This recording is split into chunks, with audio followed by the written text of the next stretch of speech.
most people just don't want to deal with them because on average, they just are not good, genuine people to be around. They're good to look at. They're good to work brothels. They're good to try to take over a bar. They're good when they're handing you food as like you're a waitress, or they're on a call center calls like that. But anything other than that, we really don't want 85% of y'all around. Just leave. Like, it's sad to say, but it's the reality on it.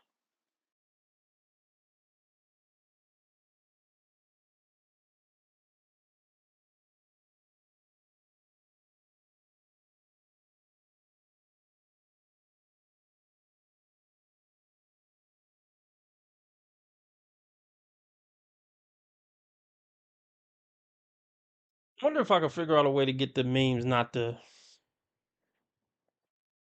Well, I don't even really do memes anymore, so hold on, bear with me, y'all. We about to get started. I want to go over a comment somebody left on one of my videos real quick. But shout out to the replay gang. Bear with me. Fast forward if you need to. But I want to check something real quick. We really don't want 85% of y'all around. That's facts, man. I love that meme. But now I'm about to let me see. 85% of y'all around.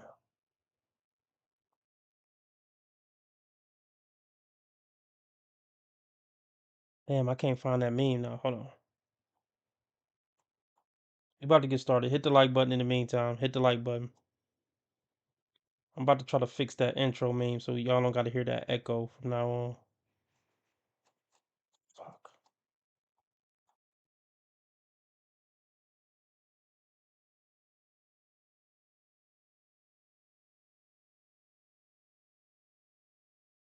Here we go. Uh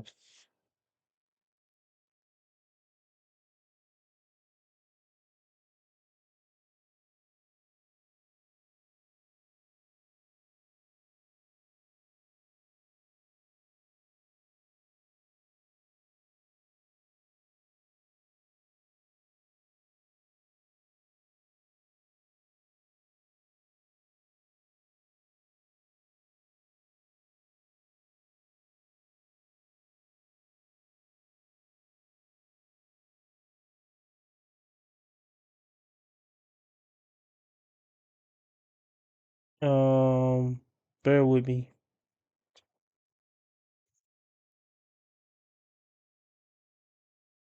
Okay. I'll figure it out another time. Y'all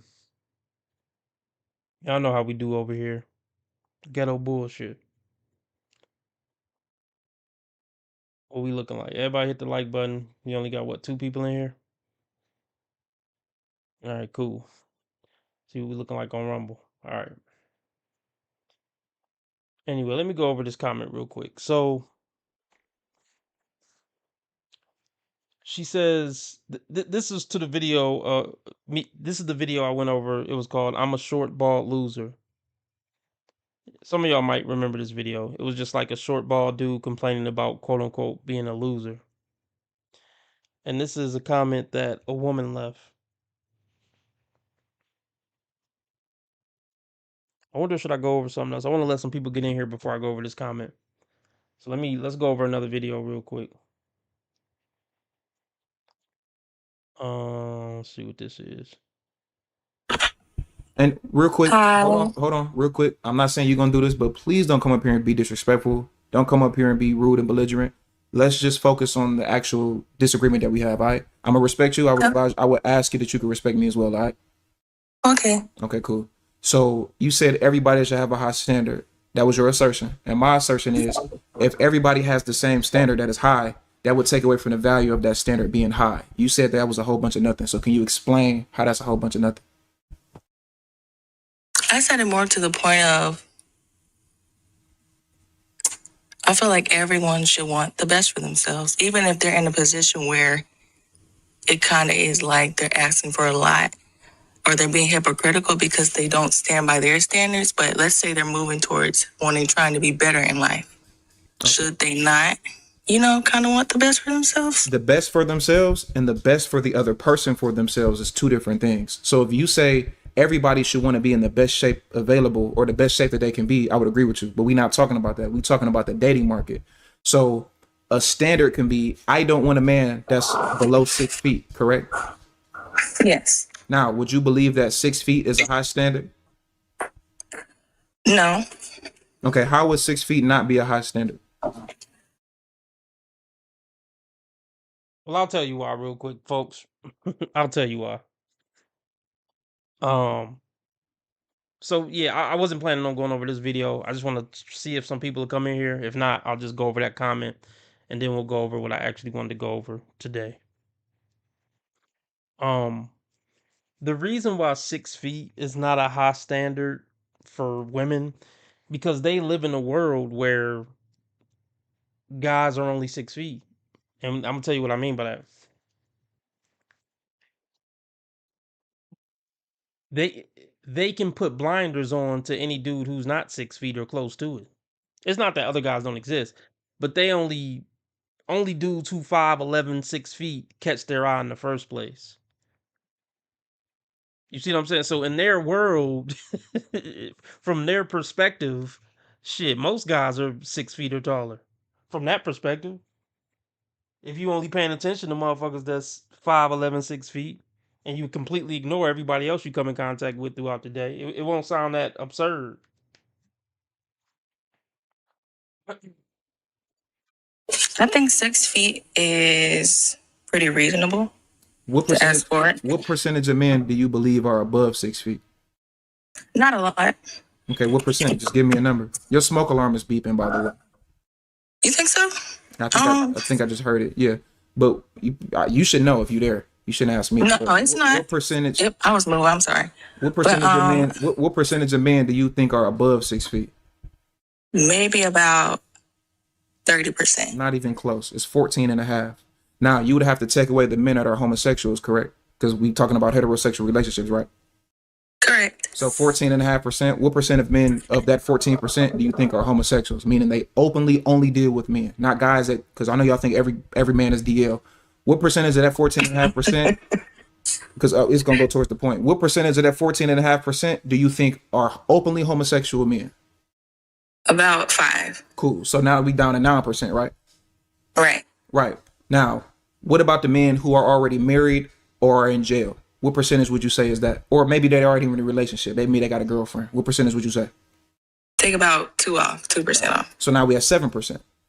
Right. Do you understand the point that I'm making? Like I can keep going. No, I understand. I can understand. 6 feet by definition would be a high standard because the average man that's even available to be above 6 feet is very, very, very rare. So if every woman has the standard of 6 feet, how would that not be a high standard? Can I ask you a question? Absolutely. Go ahead. You didn't answer my question though, by the way. So you just asked me. Okay, I'm sorry. Go. Can you re-ask it? I mean, Did you not hear the question? No, honey. Okay. Well, I think you weren't listening. But if everything that I just said, we down at 7%. Okay, honey. I just want to let me ask y'all something. Let me ask y'all something real quick. Is honey condescending? Is sweetie condescending? It depends on the context, right? I would say in that context it's condescending, but he's being condescending to her, so I guess, an eye for an eye, right?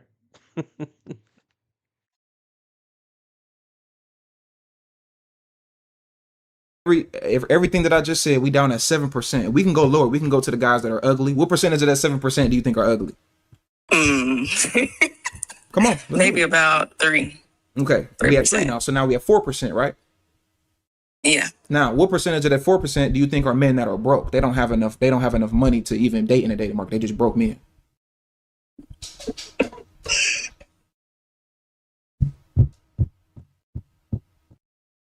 You might be all of them. Might be that whole.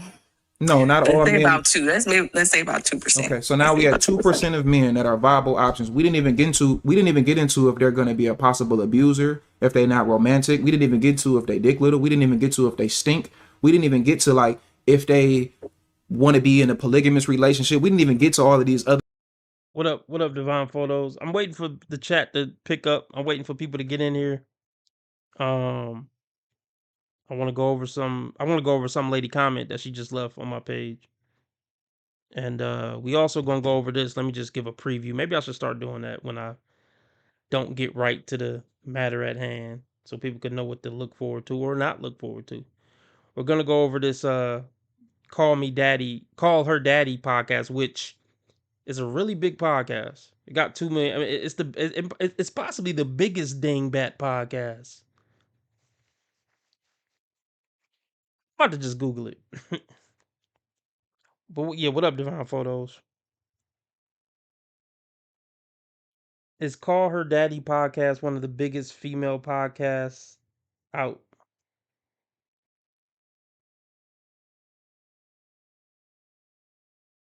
Yeah, it says yes. Call Her Daddy is widely considered one of the biggest and most listened to female hosted podcasts in the world. And she's just saying all the dingbat hits.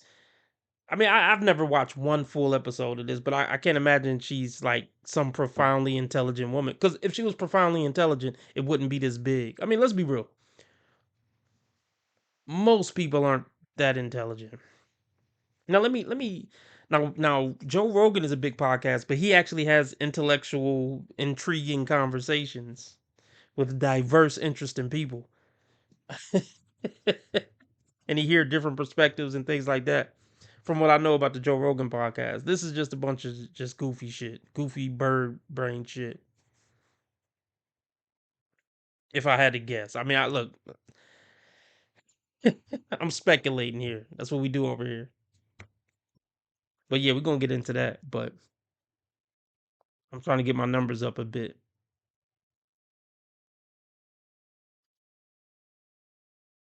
The little small stipulations. We didn't even get to if they have children or not. We didn't even get to like all of the other stuff. So if we break that down, we talking about it like a less than 1% type of guy. Would you agree with that? Yeah. So how was the 1% man, and we just talking about height, how would the 1% man, how would 6 feet not be a high standard?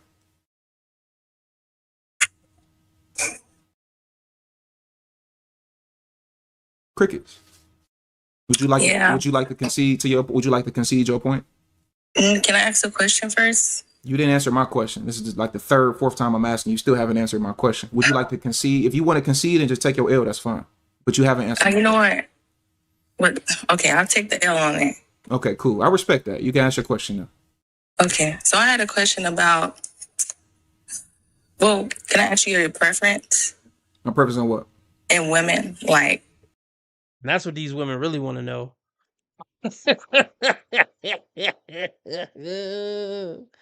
That's what they really want to know. You know, I just thought of something. This is way off topic. What up, Lauren? Glad you're here. I got my main two compadres here, so I think we'll go over the that comment here in a second. But yeah, of course, you want to know what his type in women is, and that's why most of these women call. I forgot what the fuck I was about to say. But yeah, they call in and shoot they shot at Ant CEO. Shit, my type is bitches who don't call into YouTube shows. What up, Detective Jones? All right, anyway, let's just. Oh, you know what? Oh, damn, it's a 22-minute episode of Kendra, and it say she called in on vacation.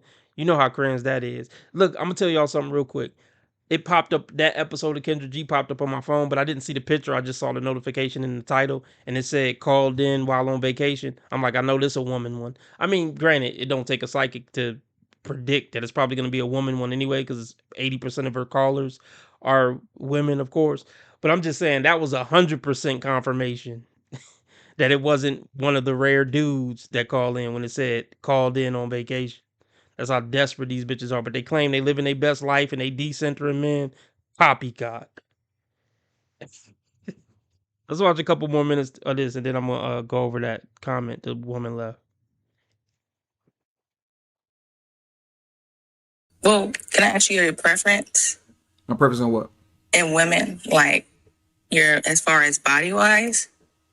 Body wise. Yeah. Like. You know, I prefer a woman that's not obese. You could Okay. be thick, you could be average size, you could be skinny. I don't want you to be obese. I don't want you to be fat. Okay. So, okay. Like, she doesn't have to have abs, No, she don't have to but have. she could be like, She what's could be that term? Slim thick. she could be slim thick. She could Okay. even be a little bit more thick than slim. But as long as she's proportionally shaped, we could work with that. Okay. So, does she have to have like an age range? Absolutely. So, you wouldn't date anybody older than you? Nope. Not seriously, no. Okay. So, Yeah, she's shooting her shot. Yeah, she definitely shooting her shot. What's crazy is he's clearly a man that's in his look, even just looking at him, if I had to guess how old he was, um I would say like 24, but I think he's like, well, how long did this? He said he was 28 recently, I think. So how long he been doing this for years? Oh, this was a month ago. So yeah, he probably 28. But I just find it interesting that like women in their 30s and 40s is calling because they think this 28-year-old young man is handsome, which is fine. But like they actually be trying to like shoot they shot. It just goes to show, man, all the rules go out the window if you tall and handsome enough. Like he's fit, he's 6'5", handsome dude. Yeah, man, all the rules go out the window if you 6'5", handsome and got a nice body. They'll find a way to justify one way or another.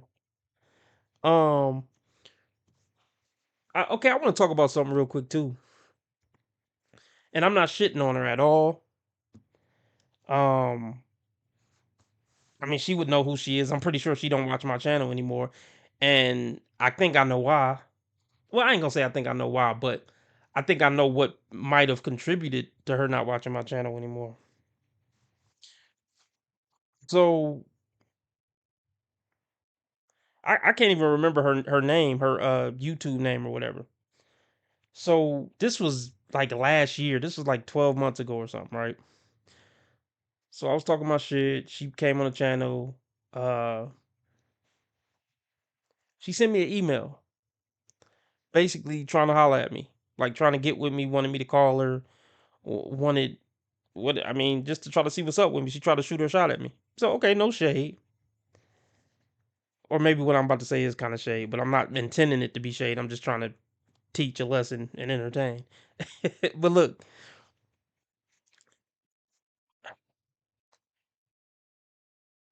she never even seen me, obviously. Nobody has ever seen me from this channel. So I'm not dissing her, but what does that say about the psyche of a woman to I'm trying to see how I want to word this. Uh, Obviously, you could technically seduce a woman without her ever seeing you. Well, let me see if how practical that would be.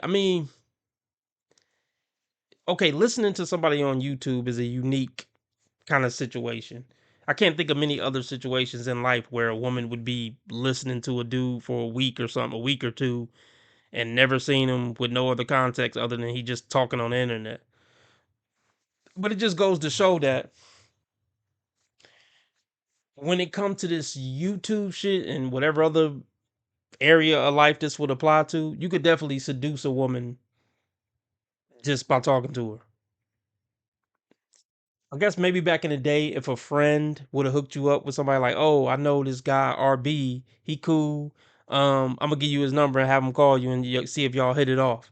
And then y'all didn't see each other for 2 weeks and you was just chopping it up with her. You could definitely have a bitch wanting to be with you just off your conversation. Now, granted, that could change once she see you if you hideous or something.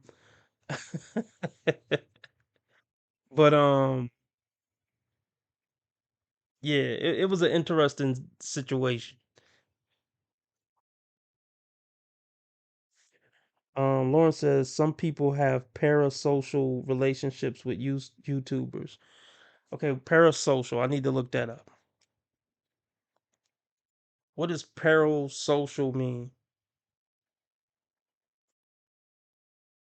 A one-sided emotional connection where a person invests energy, time, and interest into a media figure, celebrity, influencer, or fictional character who is unaware of their existence. That's funny. The fan feels a false sense of intimacy, friendship, or familiarity with the person. I mean, I get that. I mean, I hope y'all feel some type of familiarity with me, and I mean, I don't know about the other shit, but I would hope you feel something for me. We've been kicking it. I think what is it, at least 2 years now, like damn near every day. I would think it's only human. Look, how blown away would y'all be if I was AI? Would that crush y'all? Like, would you just feel like you got? Like, what would you feel if RB turned out to be AI? I think I've shown enough proof that I'm not AI. So y'all probably just, I don't know if y'all would even believe it. But what if somebody proved to you without a shadow of a doubt that RB was AI? Anyway, back to this woman that hit me up real quick. So, I mean, I'm not roasting her. I'm not roasting her. But I don't know if it was healthy, is what I'm saying. I don't know if it was all the way mentally healthy. And here's another angle to it. Technically, I come off like a misogynist. So, but here's why she liked me. I already know. Women like a man who understands women, and women like a man who's not going to take their shit and know their bullshit like the back of their hand, and is going to put them in their place because they understand them like the back of their hand. Women are turned on by men like that. That's why she shot her shot without even ever seeing my face. Cause she know I ain't a sucker, and she know I ain't green and naive when it comes to all her female bullshit. And that's a turn on to women. It is. And that's really that's a big part of the it factor that make women like certain guys. See, we always talk about, oh, the bad boy, the bad boy. It's not even so much that he's bad per se, it's that he got the balls to not put up with her shit, and he got the balls to take charge in life. It's not about necessarily being bad. Women want a man that's aware of their natures because they want a man who can tame their nature. You can't tame it if you're unaware of it and you green and naive and you trying to please the bitch. She got a sense that that's not who I am, and it turned her on. I don't blame her, but I think one of the episodes I did talk about uh being hot. I mean, I was just joking, but she probably that piece with my red pill knowledge. She like, oh yeah, let me see what's up with this motherfucker. But no, I don't need that. I don't need your headache, man. I mean, it's not an insult. I'm not intending it as an insult. But I think she was 30 plus. I mean, she was everything that I talk about on my channel. I don't need that headache. No, man. I have nothing against you as a human. If you ever watch the channel again, hopefully we could be cool. But no, man. And I'm not saying it's not that I think I'm better than you. I just don't need the headache. You know better than anybody that I understand female nature. I understand how to clock certain situations. I wish you the best. But no, I don't need that fucking headache. A woman who failed so hard on the dating market, she hitting up YouTubers behind the scenes and trying to get with them. No, thank you. God bless you. Like seriously, it's not meant to be a diss. I don't know if it can not be a diss, but I'm not trying to make it a diss. She's probably not listening, folks. Because one of the reasons why she's probably not listening, women don't take rejection well. She probably like, fuck that nigga. Right after, I declined. God bless her. I hope she found somebody. I hope she happy, healed, and all that. Wherever she is in this crazy world. Okay, that was a sidetrack.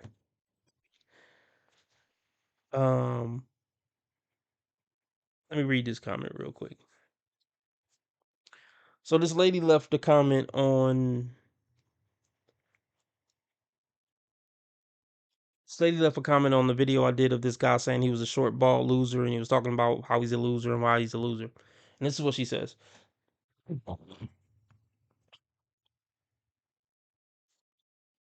He's not ugly, but I really think some women and some men have a hard time believing that not all of us are meant to procreate or get married. Okay, I mean, I could accept that. But we're gonna break it down though. Of course, a woman would say this, but let's break it down. It's not gonna be written in the stars for all of us. It doesn't make you less of a person if you don't get married. I mean, I agree. Don't have kids. Okay, maybe your purpose here is to make somebody who's already here life better, whether that be a friend, whether that be your family, whether that be another man, another woman that is a stranger. Y'all just happen to connect. It's okay to be with someone, and it's also okay to be alone. Who's she trying to convince, us or herself? Because she failed miserably on the dating market. See, this is the point I wanted to make. Nobody chooses to fail on the dating market. That's why that whole paragraph, though true, most of the shit she said in that paragraph was true, but it's all cope because she failed on the dating market. I mean, yeah, of course a black woman would say that. A black woman named Barbie Doll, DAWL, Barbie Doll. Yeah, of course you would say that. Like, you can't make this shit up, folks. You cannot make this shit up.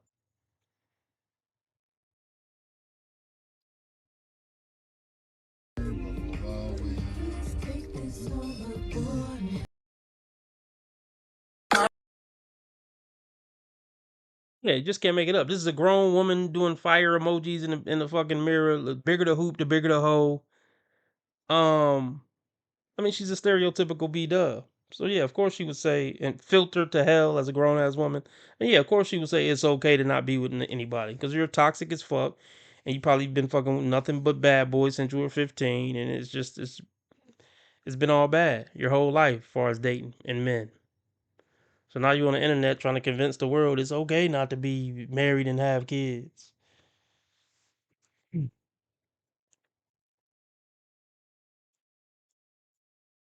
I don't know. Once again, nobody chooses to fail in the dating market. And see, it's fine. Okay, it's fine. Okay, no marriage, no kids. Why can't you have a successful relationship with someone from the opposite sex? See, when you just take that off the table, yeah, marriage and no marriage and no kids, fine. Okay, that's off the table. Because Kendra tried to do that too. She tried to speak down on marriage to deflect from the fact that she can't even make a relationship work with a man. So okay, let's take marriage and kids off the table. You right, but why? What's going on with just a basic relationship? Exactly.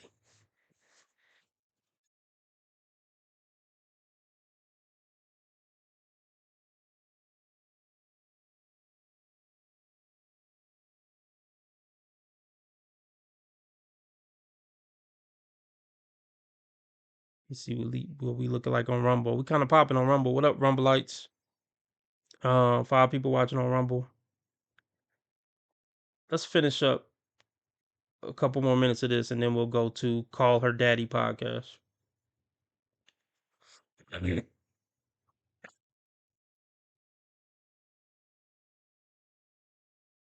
did anybody older than you? Nope. Not seriously, no. Okay. So may I ask how old are you? I'm 28. 28. Okay, so nobody older than 28. Nope. Younger than you. Would you date? And she has to be attractive. 100%. Okay. Would you date somebody that goes out a lot? Nope. I don't go out. I don't drink. I don't smoke. Never tasted alcohol. Nope. Okay. Shout out to the young brother for that. Yeah, shout out to that. I used to never drink. I think I tasted. I mean, I've tasted. I took a little sip, not enough for anything to happen. But I think I've tasted alcohol maybe when I was, I don't know, 20, 21. I don't know the exact age, but I never like drank to like where something happened from it. So anyway, the point I'm making is I didn't drink my first drink to the point where I'm tipsy, probably till like 28, 27, 28, 29. I don't know the exact age. Somewhere between 27 and 32 is when the first time I got a little tipsy. I mean, I might have had a Mike's Hard Lemonade back when I was 22 or something, but ain't nothing happened from it. Shit basically like a pop. But the first time I actually got like, oh, I'm feeling a little something was like, 27 to 32. So yeah, I never really drank. So now I drink. I'm trying to think of how frequent would I say I drink. I usually get like on a kick for a month or two, where I might do a drink or two a week. Um, Ideally, I would keep it to. I'm trying to think. Okay, if I had to put a number on what I would be okay with drinking per year,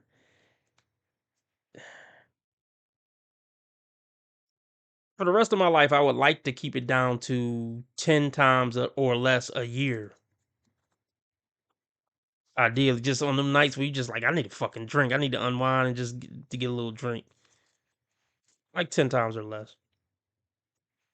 Smoking weed, I smoke weed. Now, I did smoke weed when I was like 13, 14.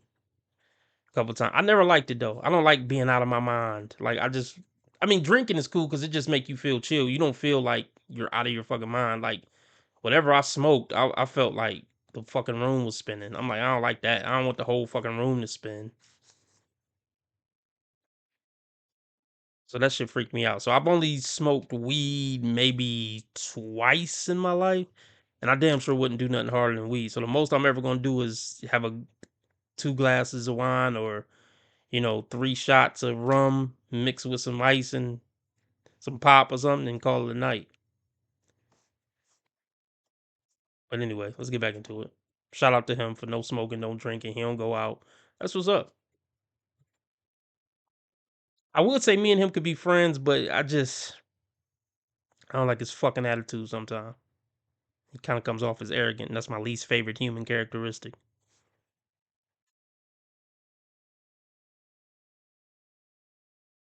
Goes out a lot? Nope. I don't go out. I don't drink. I don't smoke. Never tasted alcohol. Nope. Okay, so you wouldn't date somebody that goes out a lot. Would you date somebody that isn't Christian? Nope. Are you making a point that the woman that I would want is very, very rare? Yeah. I would agree with you. Okay. So what is that where you were trying to get to? Because we wasting time. Yeah. I would agree with you. The woman that I want is rare. I know that my standard is high. You said that the 6 feet standard is not high. We talking about two different points. You said that that's a fair, reasonable standard. Okay, let's see. Let's talk about this real quick. And I need to just get to what I came here for. But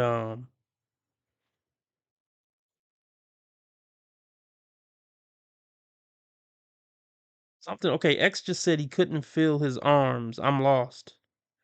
Okay, but anyway.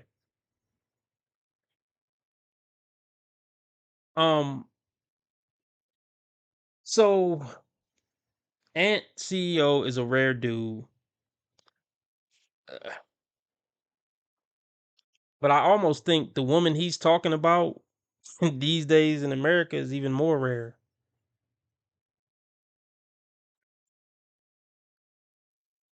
So let's talk about, like, does it exist?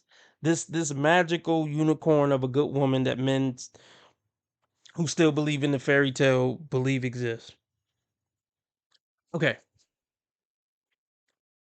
She's not fat, because what did he just describe? Not fat, 28 or younger, don't go out. I forgot what else he said. I mean, he looking for the traditional good girl or whatever. I mean, Ant still has a lot to learn. You realize when you get older and you've been in a relationship, you've been in a 5-year, 10-year, whatever, 15-year relationship, you realize they're all the same in a sense. I mean, even the good woman, even the woman that RB would say is a good woman, look, they just deteriorate over time. They lose respect for you over time. Uh they get more mentally ill over time. They lose patience over time. They're more irritable over time. And this is a good woman. It's not that she's a bad woman. It's just the nature of life and nature of female human. And a lot of that stuff apply to men too. I mean, men get a little more cynical, a little less patient as they get older, a little more stuck in their ways. It's just a human thing. But women are just worse people than men, so it's just gonna manifest a lot worse when those things start happening to women. Um So yeah, just 90+% of the time you're gonna end up with a worse woman than the first 5 years you met her, no matter how good she was the first 5 years that you met her. That all that good shit is gonna deteriorate. So I don't know if he's thinking long. He's probably not thinking long, but he don't know that. You don't know that until you get on the other side of the fence. Um, but I agree that you should have high standards for the woman you going to take serious, because since it's only going to deteriorate anyway, I want to start from the best starting point, you know? I know my standard is very rare, which is why I operate in a way, because I know the woman that I want or the woman I may have. I know what I need to do to get it. I don't think she The should point go- I'm making is we know that you know that your standard is rare. Did it stop you from looking for that person? No, but I'm not arguing about not looking for the person. That's not my argument. The So argument what I'm was- saying is you're arguing a different point, Pecan. The conversation that we having is not about if the conversation that we having is not about if you want to get that standard, if you want to get to that point. We talking about, is the point rare or not? You said 6 feet is not that big of a deal. You said that's not a high standard. We just broke down all the different elements, and now we had a 1% type of man. And you conceded to the fact that you would agree with that, and that's true. And you conceded to the fact that, okay, I might be a little bit right. So now you're trying to reverse a question on me, but the difference is I don't think that my standard is not rare. I know it's very rare. well, I agree with you that what you're looking for is rare as well. Okay, then. So what point are you making? What's your point? Honey, I'm just saying that in general, even if 6 feet is rare, I don't think it's that rare. It is I know rare. I We just conceded broke to it the down point. that it's rare. Honey, Here she go with the honey shit again. Yeah, she getting mad. She got to try to fight. What she's trying to fight. They literally just, I don't know how long y'all been here. Some of y'all been here damn near the whole time. They literally broke down that the type of guy she would want is less than 1%. Mr. 0.5, we've already coined him. We already coined him over here at Modern Dating Cure. We already broke down on this video that she want Mr. 0.5. But the reason why she trying to make it seem like it ain't that rare, because she's trying to convince herself I can get it. Yeah, it's rare, but it ain't that rare, because she wants to still believe she can get it. No, the truth is, it ain't fucking happening.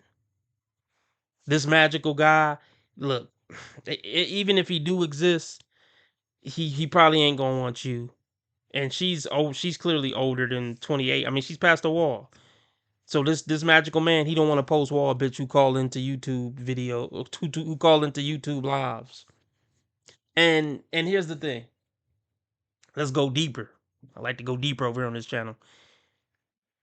She knows she's a piece of shit. So even if she was to get Mr. Unicorn, she's gonna sabotage it because she knows she ain't good enough for him. And here's the thing, women are miserable people. Even if she get Mr. Unicorn, she gonna find a reason to lose respect for him over time. So it don't even fucking matter. See, oh boy. How do I want to articulate this? See, this is what women think. This is what women think, and they're sadly fucking mistaken. They think if they get Mr. Damn Near Perfect, they're gonna have a damn near perfect relationship. And it don't work that way. Because you actually still have to put effort into the relationship. And that's what women don't want to fucking do. See, it's funny because it's just funny. Women will put effort into things they genuinely care about. And you know what they don't genuinely care about?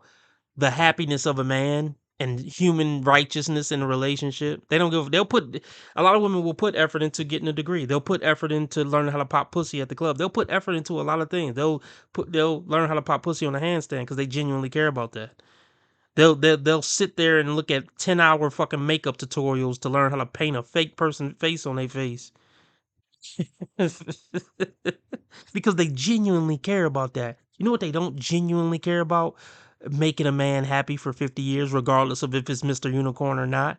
You know what they don't care about? Genuinely making a family work for 50 years and doing what's best for the kids and their husband.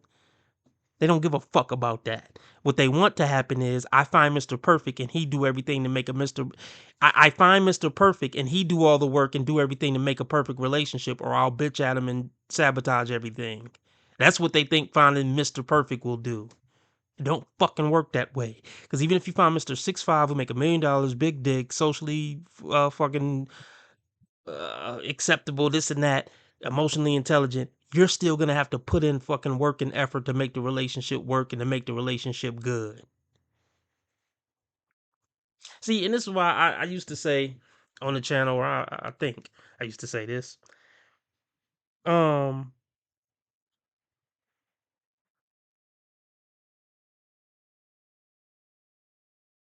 hold on. See,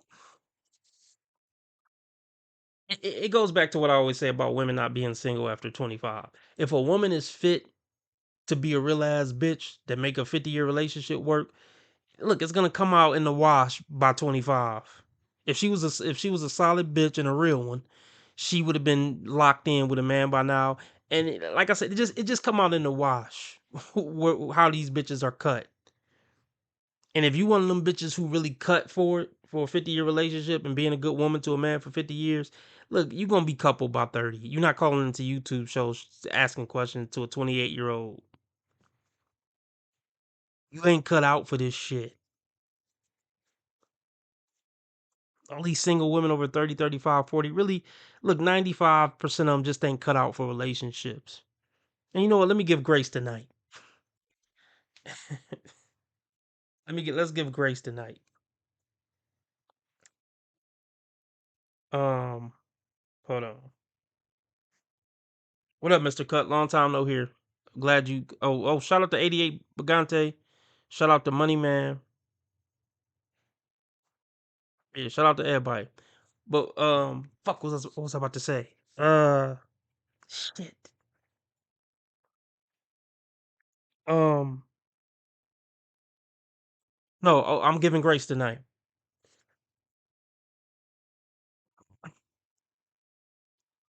Let's give them a whole lot of grace. 80% of women single over 30 just ain't cut out to ever be in a multi-decade relationship or marriage. Just fucking period. 80% just throw them off the fucking table. And I'm not saying they not gonna get married. They might a lot of them might still get married. It ain't gonna work out long term. And just because she stay married don't mean it didn't that it just because she stays married, let's say some 40-year-old bitch get married and she may stay married till she die. It ain't gonna work out. She in that marriage making that man's life a living fucking hell. So what's RB's definition of a successful relationship? Let's talk about that real quick. Wait, before I get to that, let me say this again. 80% of women who are single over 30 aren't cut out to be in a good, healthy relationship ever in their fucking life. So that's off the table. And let's just say I say 20% of women single over 30, technically they could somewhat sort of still be saved. And they learn their lesson and they can genuinely get with a particular guy and actually grow up to become a grown woman. Because it's a lot of 40 and 50-year-old women who are fucking kids still. And men too, definitely. But I'm just saying, like, there's a certain percentage of women over 30 that are still single who there's still hope for them. There's some light still in there in their heart. It's a soul still there. She can somewhat be taught by the right man under the right circumstances to be halfway decent. Now what that percentage is, I'm like I said, I'm giving a lot of grace tonight. I said 20%. I think it's more like 1 to 5%. Um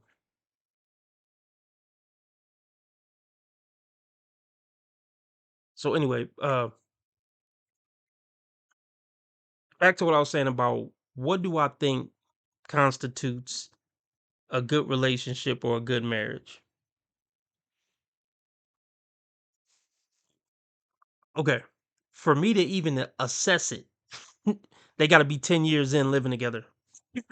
Everything other than that is Playhouse. Is fucking Mr. Rogers in the Playhouse or fucking some shit like that. Anything before 10 years living together is Sesame Street. The Sesame Street, anything before that. That's why I don't want no dating advice or marriage advice from any man who haven't been living with their woman for 10 years plus.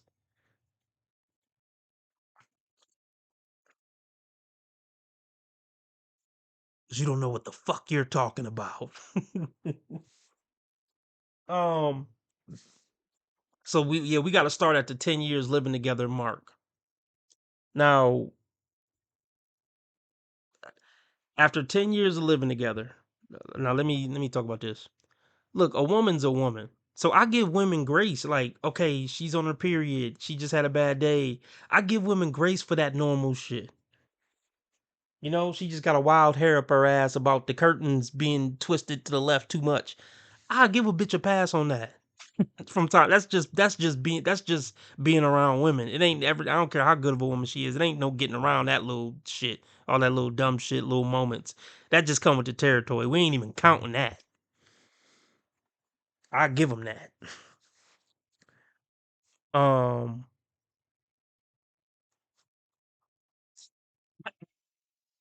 but when it goes deeper than that, it's like, so let me quantify it. Let me quantify it. So let's just say in a week. Or no, maybe I should go by day.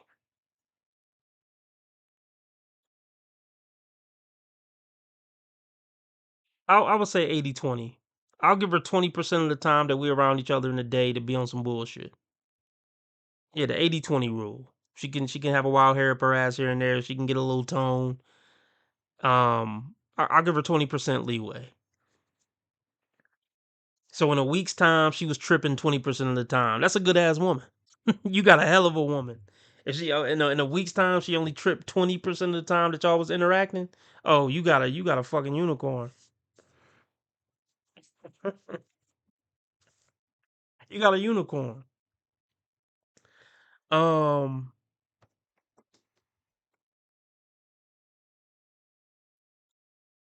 I'll just leave it at that. It's complicated, man.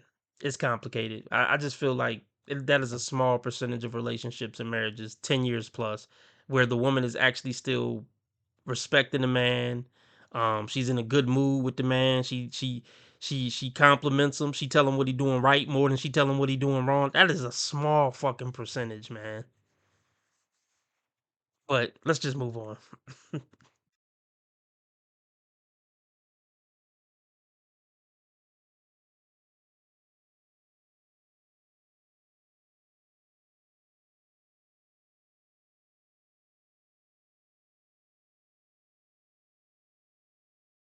And I have a husband.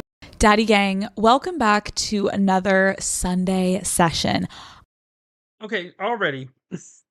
Before we even really get in this good. Matter of fact, let me hold on. I wanted to record this.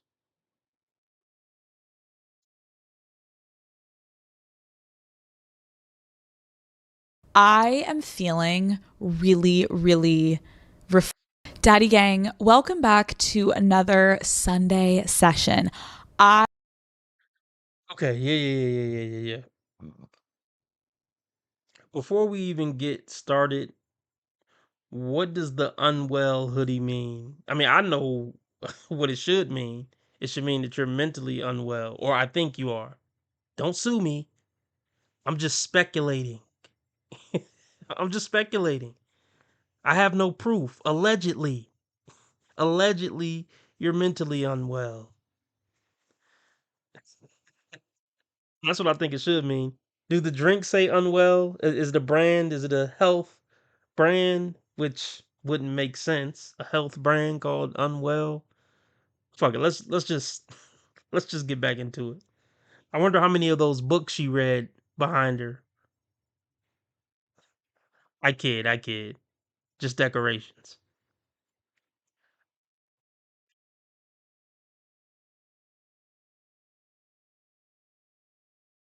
I am feeling really, really Daddy Gang, welcome back to another Sunday session. I am feeling really, really reflective heading into today's episode because, fun fact, tomorrow is Matt and I's 2-year wedding anniversary, which means we will have been together for a total of 6 years, going on 7. All right, let's talk about it. Let's talk about it. So Matt, I think you made the wrong decision, bro. I think you might have made the wrong decision. Um, Having a wife that's in the public eye It's just a recipe for disaster, a recipe for narcissism, a recipe for her not respecting you, a recipe for her cheating on you, possibly, a recipe for a lot of bad things. So, why do you think Matt pulled the trig and gave her the ring? Because he was so in love. See, it's not enough. See, men need to look at marriage and family creation from a practical standpoint and get out of all this lovey-dovey stuff. Because most of these women aren't in love; they're in business. And what she says in this video is going to show that she's not all in love with this man. It was a business decision. It was a check off the boxes decision. It was, you know, I just want to say I was married decision. Let's continue.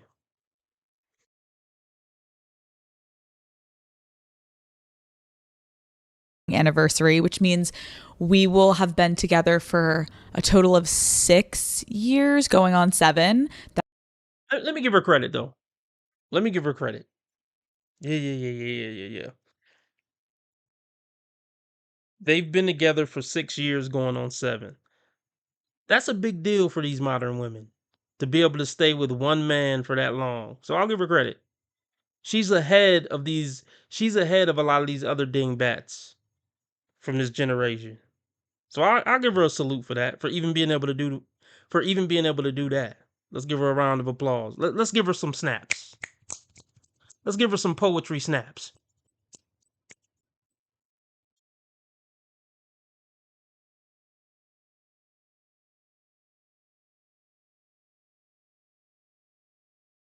Years, going on 7. That is like insane to say out loud. In some ways, I feel like we've been together our whole lives, but then another part of me is like still shocked that I'm married and I have a husband and I'm a wife. But as we're entering into this 3rd year of marriage, I have been thinking a lot about the time before Matt and I ever met. You can't make this shit up, folks. His wife is on the internet fondly reminiscing about the time before they met and all the men she dated and all the times they ejaculated. I mean, this is embarrassing. But he ignored all the red flags. So now he got to just sit there and take it. He got to sit there and take this embarrassment.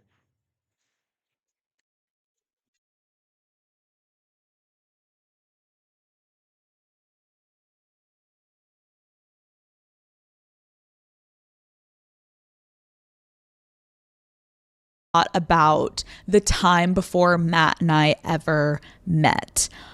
Obviously, I feel so grateful and lucky to be in this phase of my life with him, but I'm also really grateful for the time that I gave myself to just be single and grateful and lucky, and I have a husband and I'm a wife. But as we're entering into this 3rd year of marriage, I have been thinking a lot about the time before Matt and I ever met. Obviously, I feel so grateful and lucky to be in this phase of my life with him, but I'm also really grateful for the time that I gave myself to just be single and on my own before we ended up together. Because even though being single can, of course, be extremely stressful and disappointing at times, it can also be one of the most transformative and empowering phases of your life. Yeah. Feminist psychobabble mumbo jumbo. Yeah. Feminist psychobabble mumbo jumbo. A gumbo of mumbo jumbo, if you will. Like, she's thinking about how empowered she felt for all those years she wasn't married. This marriage, look, it's not going to make it to year 10 if I had to take a wild guess. I'm not wishing it, but I'm sensing it. She missed those streets. I could just tell she itching for him back. She's almost at the 7-year itch. She's ready to get back to those journeys she was on before she met Matt.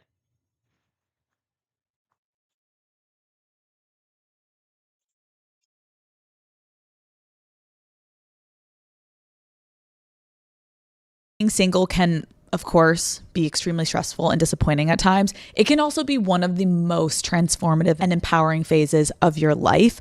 And I am so happy now to be building this life with Matt, but I was really happy when I was single too.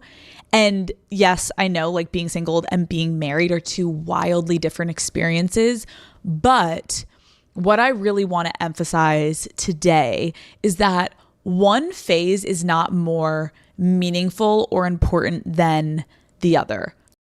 Wow. Wow.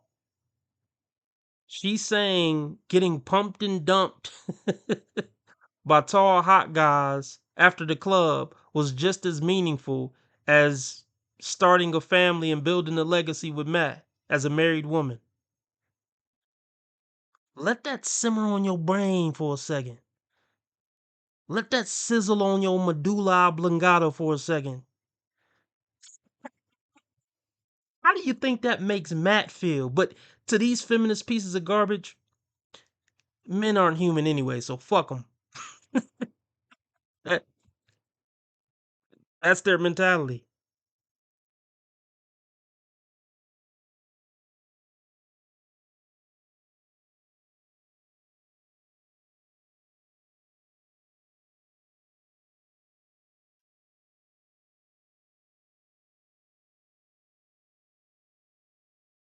The other. When Matt came into my life, I was really enjoying dating. I was meeting new people. I was figuring out what I liked, getting to know myself better. Is not more meaningful or important than the other. When Matt came into my life, I was really enjoying dating. I was meeting new people. I was figuring out what I liked, getting to know myself better, was building my career. And because of that, I think Matt and I were able to take our time and not rush into anything. And I think now looking back, that was such a huge part of why our relationship worked so well. Like, I didn't need Matt. Matt didn't need me. We were both so centered and working on ourselves that it kind of was like, if this works out, great, but like, don't really need ya. And like, You know, don't you love how all these women come on the internet and prove all these toxic manosphere guys right? The main women speaking out against Red Pill and Manosphere are the main ones proving it right. The irony doesn't fall short on me, folks. It doesn't. I hope it doesn't fall short on you either. He's getting on the internet talking about, I didn't really need Matt. If it didn't work out, I was totally cool with that. Do you have no heart, ma'am? Why do you hate this man so much? She's punishing him for marrying a woman like her because women like this know that they shouldn't be married. Let me rephrase that. Women like this know they're not worthy of marriage. So they will spend the rest of their life punishing the punk that did it because she knows she didn't deserve it.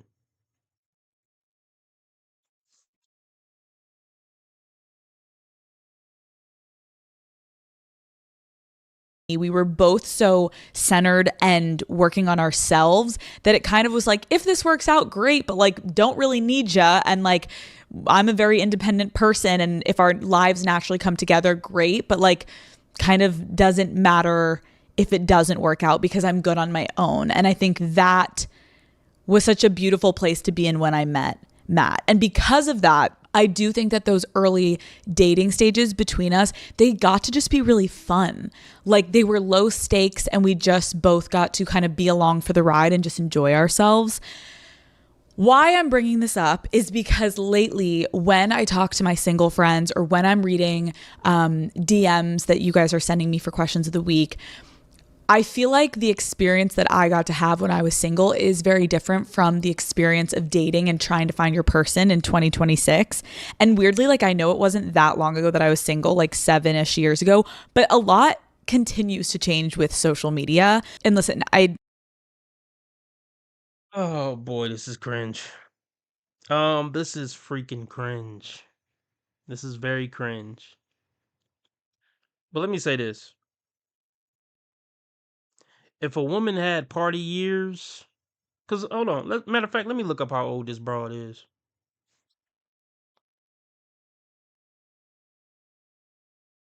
How old is the goofy broad from Call Her Daddy podcast?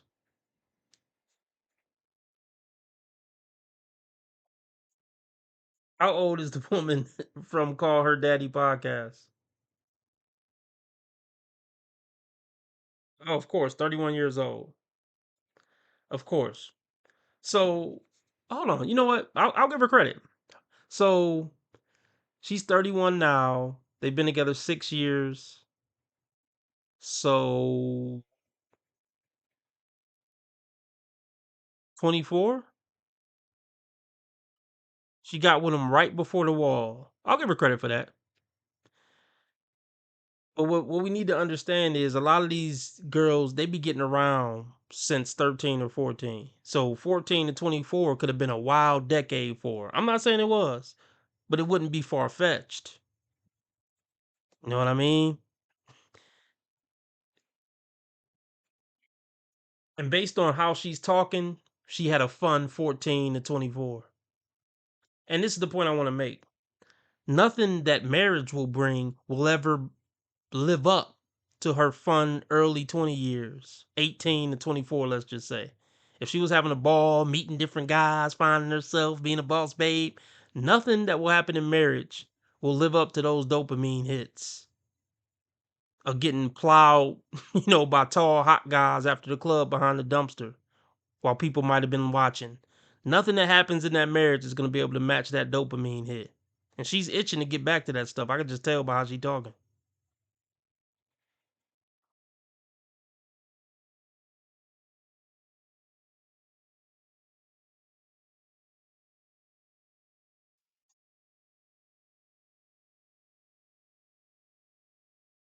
Single is very different from the experience of dating and trying to find your person in 2026. And weirdly, like, I know it wasn't that long ago that I was single, like 7-ish years ago, but a lot continues to change with social media. And listen, I know it's like not exactly a hot take to say that dating apps have completely changed the way that we meet people, but for better or worse, they have taken a lot of the curiosity and the spontaneity out of the process of meeting someone new. There's obviously so many positives of dating apps, but that is one of the cons, right? And I can totally see how people might feel like the only option in today's dating culture is to meet your person on an app. But I also know that when you're single and your mentality is in that headspace where you're like, oh, I don't really want to be single anymore. Like, I just want to find a partner. Like, I don't want to be going out to clubs and drinking and going to the bars and all. Bingo, bingo, bingo, bingo. She's telling on herself. She's telling on herself. So yeah, she's telling on herself. Let,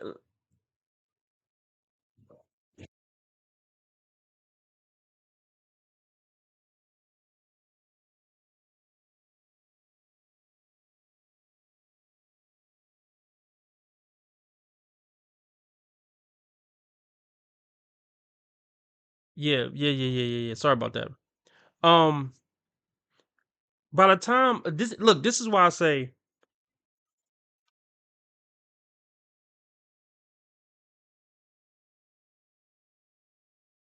yeah. This is why I say the first wall that women hit is after college years. High school and college are the best places to find your life partner. Because after that is, bars, clubs, and dating apps. So you're kind of a loser if you haven't found your mate by the time you graduate college or by the time you hit 23.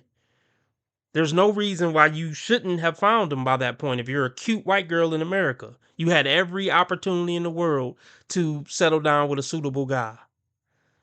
From 16 to 22. No reason why you shouldn't have somebody unless you was on some BS or you had unrealistic standards or you were chasing all the wrong boys and refused to learn that lesson.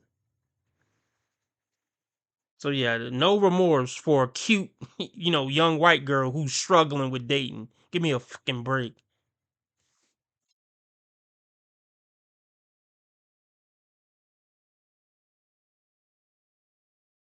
anymore. Like, I just want to find a partner. Like, I don't want to be going out to clubs and drinking and going to the bars and all of that. Like, it's almost like you go on that drinks and you're like really hoping it's going to be amazing. And then it's like, And then like you go on the second date because you're like, come on, like maybe there's like something I missed. Like maybe he is better. I'll give her credit. Look, I'm roasting her, but I'm not roasting her. I'm giving her more credit than I would give most of these women I go over. She actually gives a second chance if the first date wasn't spectacular. See, and it's no surprise that she got married before 25. See, the formula is pretty simple. Just be a genuine woman who don't have ridiculous standards and give people grace, and you'll have a husband pretty quickly.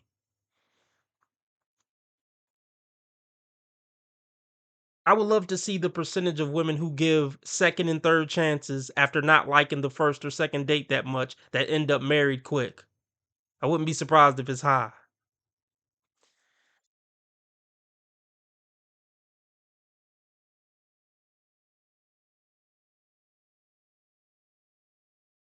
At drinks and you're like really hoping it's going to be amazing. And then it's like, And then like you go on the second date because you're like, come on, like maybe there's like something I missed. Like maybe he is better on the second date than the first. And then you're like, oh my God, this is worse than the first date. And then you end up ghosting each other. And like, then the worst part, you're like, I have to start all over again because I just spent so much time in the apps. And then I got out of the apps and we started texting. And then I met him on the date and it was horrible. And now I'm back to the apps. Like that whole process, I do want to acknowledge, can make you feel a little numb.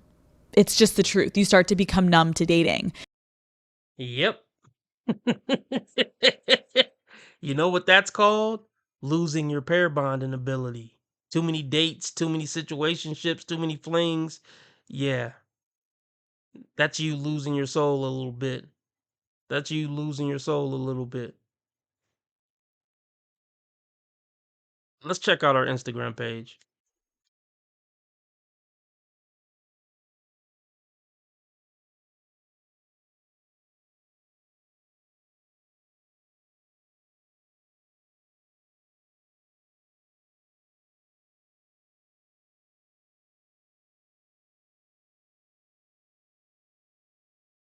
Oh shit.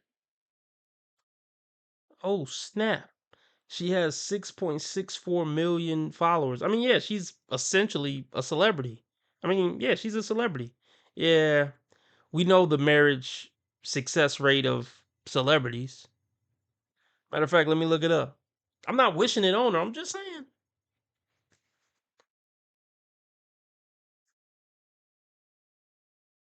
What's the marriage success rate of celebrities? Oh, well. Oh, it's actually not that bad. Okay, I'll take it back. It says it's 40 to 50%, but I feel like that's the general marriage success rate. Anyway, um,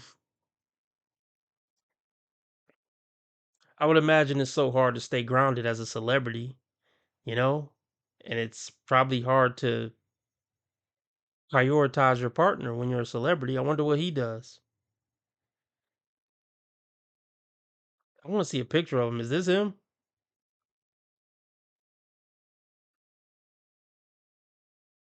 Oh gosh. What is this nonsense?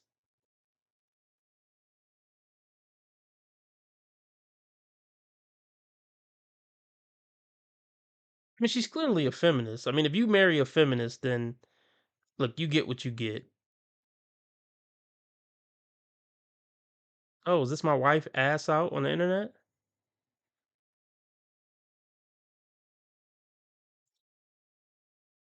course it is.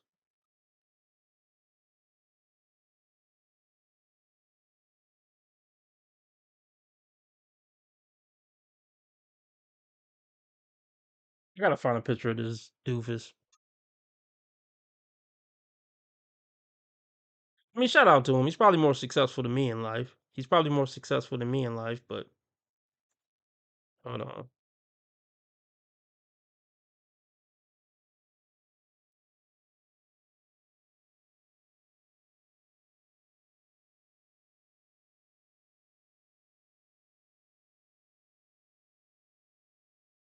Let's see if I can find him.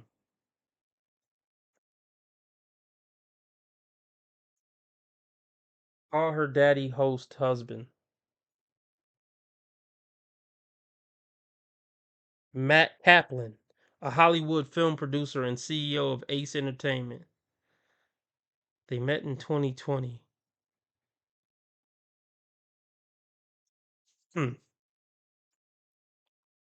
Matt Kaplan. Let's look him up.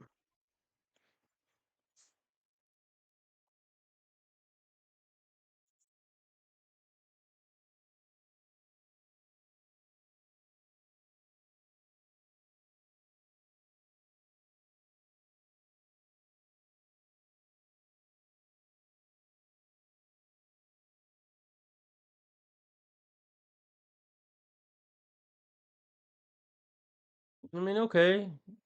Decent looking guy. Is that her? She looks a little different there. She's actually not that attractive. Okay, no diss. I'm just giving my opinion. I actually don't think she's that cute. God bless her, but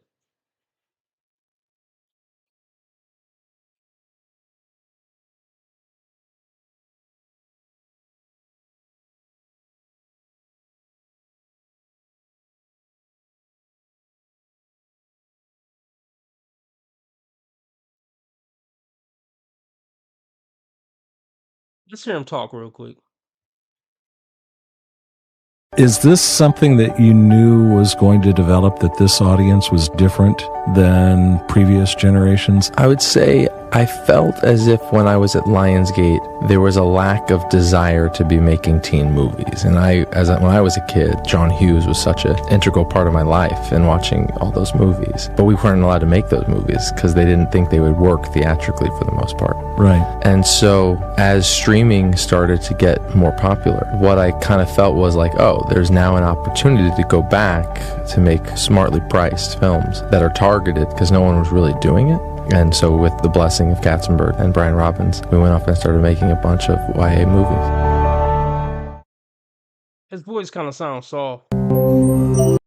Like, I ain't making fun of him, but we trying to do the math here.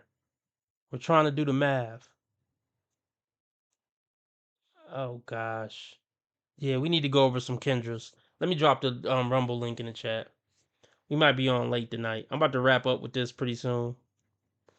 Let me drop the Rumble link because we got to go over at least one Kendra.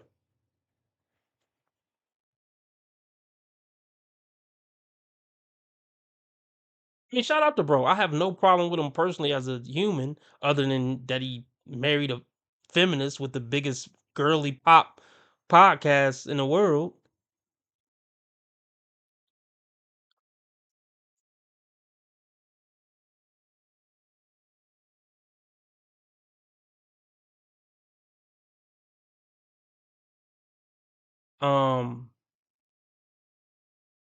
I just want to see one more video of him. Pause, no homo.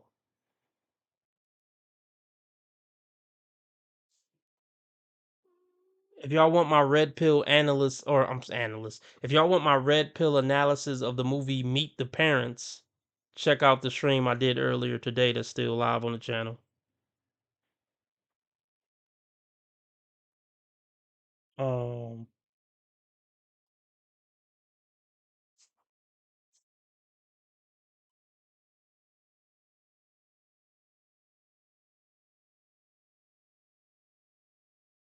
That's a bad pause moment. Entertainment. Have an Asian woman lead, which, we have. Are we shocked that he got his legs crossed? Like a bitch. Look, I'm not roasting him. I'm not we're trying to do the math here. What kind of man would marry this type of woman? And it's all adding up. Soft voice, crossing his legs like a bitch. It's all adding up. Here, I'm gonna play this for a little bit. I'll be right back. Haven't seen in movies, and surprise, it was a success.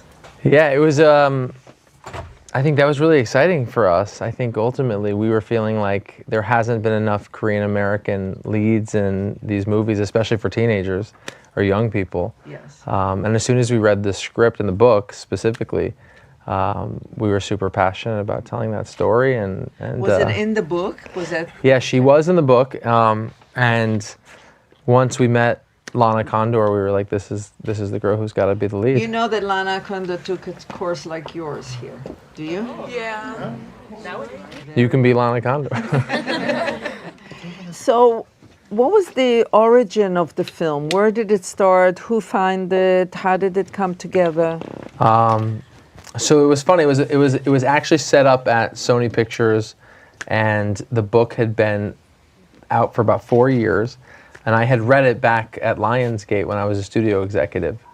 And once I had started Awesomeness, we started to look at what cool projects we had looked at over the years, and Sony hadn't made the movie, so I called some friends over at Sony and said, if you're not going to make this, can I buy it from you?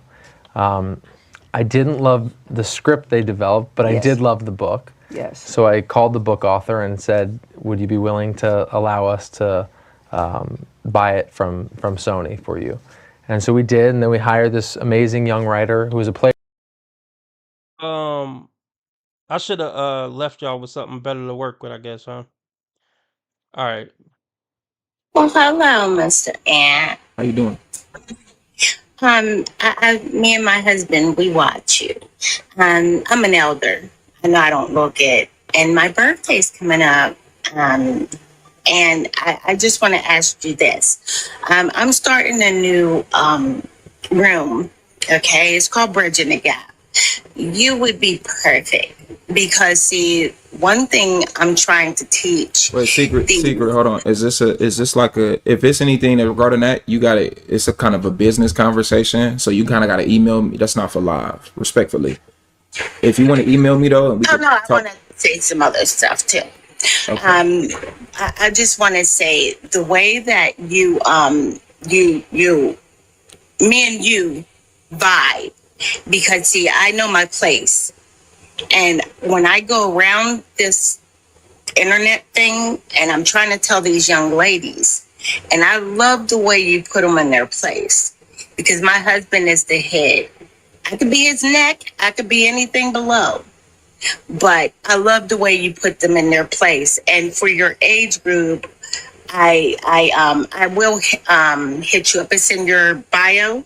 Yeah, I can just I can send you it's on my YouTube. My main thing I do is YouTube, but I can just email. I can DM you if you DM me, because I'm probably I'm not gonna remember your name. If you DM me, I'll be able to just email you or message you my email, and then we can talk about it right there. I don't like to discuss anything that got to do with business or other platforms or come on here on live. I don't think that's the most appropriate professional way to do that. That's all. None against you. Okay. None against you at all. Okay. None against you at all. I got you. It's to help our Black people. It's called Bridging the Gap. I just want you to know that. Okay. So I'm just, so I'll explain it to you, and then you'll understand why I didn't mind bringing it, because I normally don't. I own 3 businesses, so I normally don't do business. But my husband's right here. So I don't talk to men either without my husband around, So I just wanted to say hi. You're very handsome. Do you know Ishmael? From yeah, I know Ishmael. I've seen her on Twitter. Shout out to her. Yeah, I like her tweets sometimes. Yeah. I know her. Damn, the wife calling in talking about he handsome? Jesus Christ. Like, Ant is just, oh my goodness. Shout out to Ant. I ain't mad at it, but damn, baby. See, yeah, your wife shouldn't be calling another man on YouTube, fucking period. I don't give a fuck if it's Kevin Samuels, Ant. You don't need to call in, baby. We could just watch. You don't need to call in.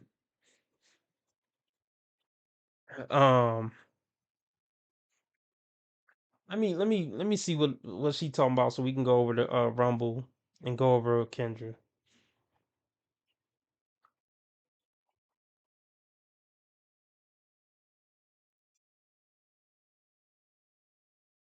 Because I just spent so much time in the apps, and then I got out of the apps and we started texting, and then I met him on the date and it was horrible, and now I'm back to the apps. Like, that whole process, I do want to acknowledge, can make you feel a little numb. It's just the truth. You start to become numb to dating. And if you're anything like a lot of my single friends, then you're probably also at a place where like, you know exactly what you're looking for. Right. Right. You know exactly what you're looking for. You know, since she's married, she shouldn't have a lot of single friends. I'm not saying you got to completely cut off all your single friends, but she should be hanging around mostly married women. That's also something that's going to spell disaster for her marriage.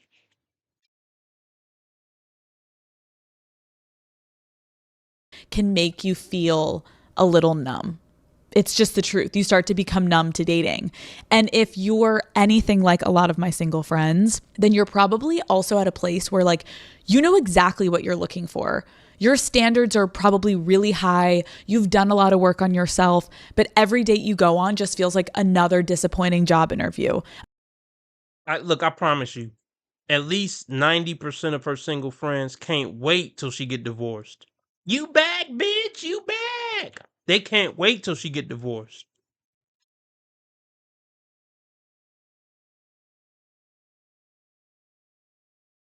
A lot of work on yourself, but every date you go on just feels like another disappointing job interview, another waste of time.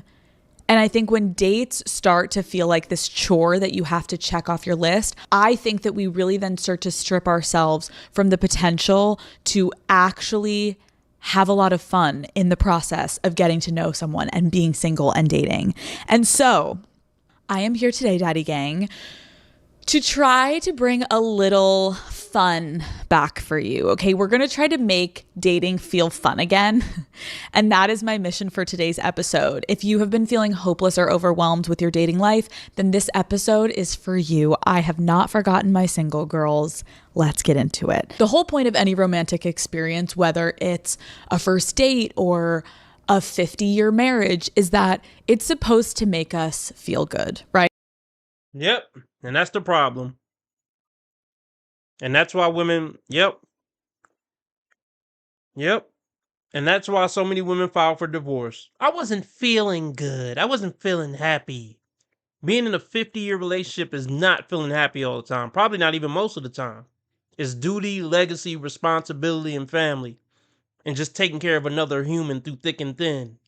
It ain't about feeling butterflies and happy fifis. That's the problem with you broads.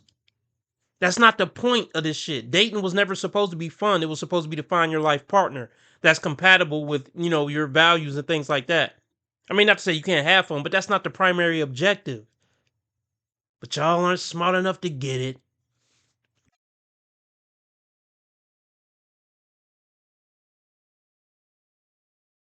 The whole point of any romantic experience, whether it's a first date or a 50-year marriage, is that it's supposed to make us feel good, right? Like, why do any of us want a partner at all? Why do we deal with the ups and the downs of relationships? It's because at their core, they're supposed to make our lives more enjoyable than they would be just being on our own, right?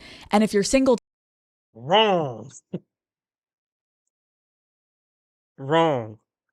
It's not about your enjoyment. It's really about bringing kids into the world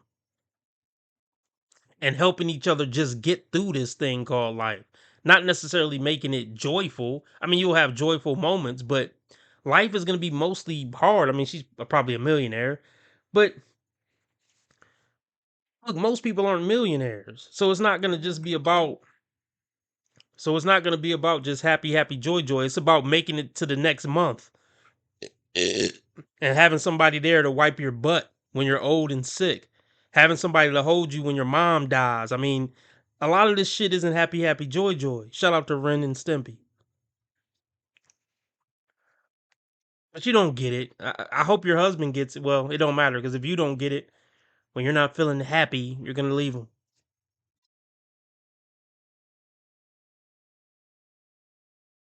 us want a partner at all? Why do we deal with the ups and the downs of relationships? It's because at their core, they're supposed to make our lives more enjoyable than they would be just being on our own, right? And if you're single today, that means that all of the best relationship milestones are still ahead of you. The first sleepover, the big first I love yous, the No. Most of these women on the dating market then had plenty of sleepovers. They're far away from their first sleepover. Let's stop that nonsense. I can't do this anymore. Let's just move on. I think I got enough for my own episode on the Dating Dysfunctions channel.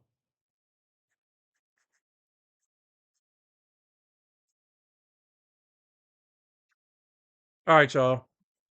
We're going over to Rumble. I'm about to drop the link.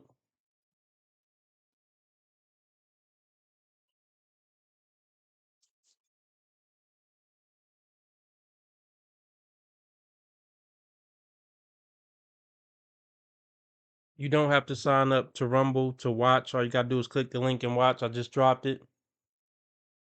All right, I'm out. I'll see y'all over on Rumble. Let me change the.